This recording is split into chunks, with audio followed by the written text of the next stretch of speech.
חברים, אני חווה. היום אני רוצה להגיד לכם משהו מאוד רציני. איך אני, כסינית, רואה את הישראלים. אני מאמינה שהרבה חברים ישראלים מאוד מעוניינים בזה, נכון? ואז ביליתי הרבה זמן במחשבה ובכתיבה. אז תשמעו עד הסוף. בבקשה, בבקשה. אז בואו נתחיל עם סיפור. כסינית השתתפתי באירוע הזיכרון שנערך בשבוע שעבר על ידי שגרירות ישראל בסין. לציין את חזרתם של החטופים ולהתאבל על אלה שלא שברו. בנוסף, 2 חטופים השתתפו ושיתפו את חוויותיהם בסיפורם האישי. זה יהיה סרטון ארוך, כיצד אני כסינית, כזכה עבור ישראל, רואה את הדברים. אם לתמצת בכמה מילים, הם הראו לי את העומס ואת החוכמה של ישראל. באירוע הנחנו ברכים לזכר החטופים שנרצחו, והקשבנו לדבריהם של 2 החטופים שחזרו, לואיס הל ובזוגו קלרה מחמד. אחרי הסיפור שלהם, המחשבה היחידה שעברה לי בראש היא שהם כל כך הזכירו לי את הסבא וסבתא שלי.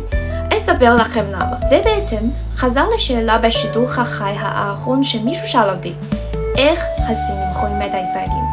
סיפרתי על הדת שלי, של החברים שלי, של האחים שלי, חכמים, חדשנים, מצטיינים בטכנולוגיה. אנשים תמיד חושבים ככה.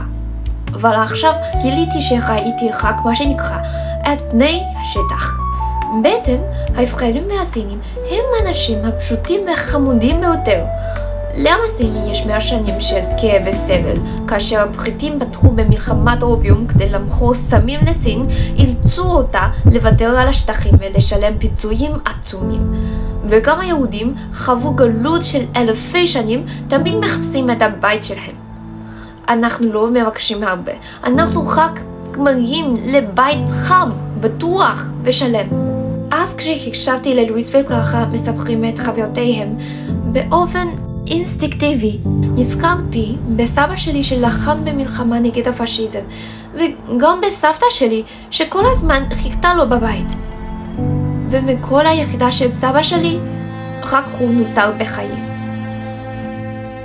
כאן יש כמה פריטים שגרמו לי להרגיש עצובה ובו זמנית מתרגשת. כשההתקפה התרחשה, לואיס וקלרה המשיכו לשלוח הודעה לבת שלהם, בניסיון לוודא שכולם בטוחים. אבל כשהם נלקחו, ההודעה האחרונה של בת שלהם נשלחה. Dad, let me know you're okay. Dad, please answer. And that was the last conversation. הלב שלי נשבר. עבור הסינים, ההזדהות עם הסצנה הזאת ממש חזקה. אנחנו הקמנו את המדינה שלנו ב-1949, שנה אחרי ישראל. אנחנו חווינו אינספור תהפוכות, וכל זה לא רחוק ממנו. לואיס סיפר, All the house was full of terrorists everywhere. The eyes was very big for Sanim. They don't know what they're doing. They broken everything, and they push us outside from the house. לפני 100 שנה, ארמור הקיץ שלנו בבית נרחס, וחפצי האומנות שלנו נבזזו על ידי צבאות המערב. אני מאמינה שלפחות מנקודה הזו, סינים מבינים טוב יותר את הרגשותיהם מאנשים מכל מדינה מערבית. בסין יש אמרה עתיקה, אין דבר חשוב מחיי אדם, ז'מין גואנטיין. ללא קשר לתוצאות המלחמה, אנשים שעבדו לעולם לא ישובו. לכן, רוב הסינים מתאהבים מלחמה באופן עמוק. נמאס לנו להיות מושפלים ונרצחים. זה לעולם לא אמור לקרות לאף אחד. זה למה באופן אינסטינקטיבי הרגשתי כאב עמוק, והתמלאתי בצער על כל מה שהם חוו. בסיפור שלהם, קלרה שוחררה לאחר 53 ימים, ולואיס שוחרר לאחר 129 ימים. וברגע שקלרה יכלה לחזור הביתה, התגובה הראשונה שלה הייתה הרצון להישאר עם בני משפחתה. לואיס חייר ואמר, We are prisoners here. It's not possible for us to decide nothing. For to go to the toilet, we say, please, it's possible to go to the toilet. And if you say yes, if you say no, it's no. אבל אני מרגישה בכל לבי שהישראלים הם באמת כל כך מקסימים ואמיצים. אולי המילה הראשונה שלמדתי על הרוח הישראלית, חוצפה, היא לא רק האומץ להביא את הדת שלך, אלא גם האומץ שלא לפחד מהסכנה ולהיות מוכן להגן על המשפחה בכל מחיר. יש אמרה שאומרת, אומץ היא ההמנון של האנושות, ואמרה זו מתאימה באופן מושלם לזוג הזה. בכנות, היו גם כמה רגעים של שמח בצער. למשל, הם כל הזמן ניסו למצוא דברים לעשות. To walk in the room and to know how many steps, or to play games. It's beer, 7 boom, and they take me to the kitchen and I start to cook every day for us and for the terrorist too.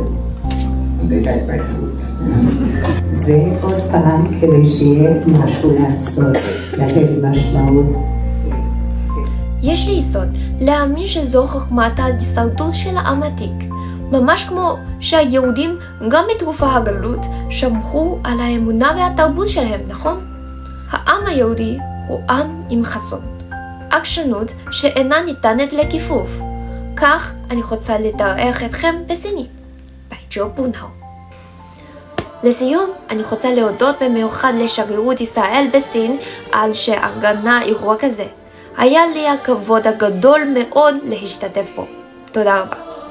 בעידן האינטרנט, אנשים מושפעים ממידע מגוון, אבל למרובה המזל עדיין יש אירועים כאלה שמאפשרים לאנשים כמוני לדעת את האמת, להקשיב פנים מול פנים לחוויות ולהרגשות האמיתיות של החטופים. תודה רבה לצוות על המאמצים. אני כל כך רוצה לחבק את לואיס וקלרה, למרות שלא הצלחתי בגלל הזמן מוגבל, אבל אני באמת מודה לכם ששיתפתם אותי בחוויה הזאת, המלאה ברגשות כל כך מורכבת. אני מאחלת לכם ולכל אלה שחזרו הביתה שלום ואושר לנצח.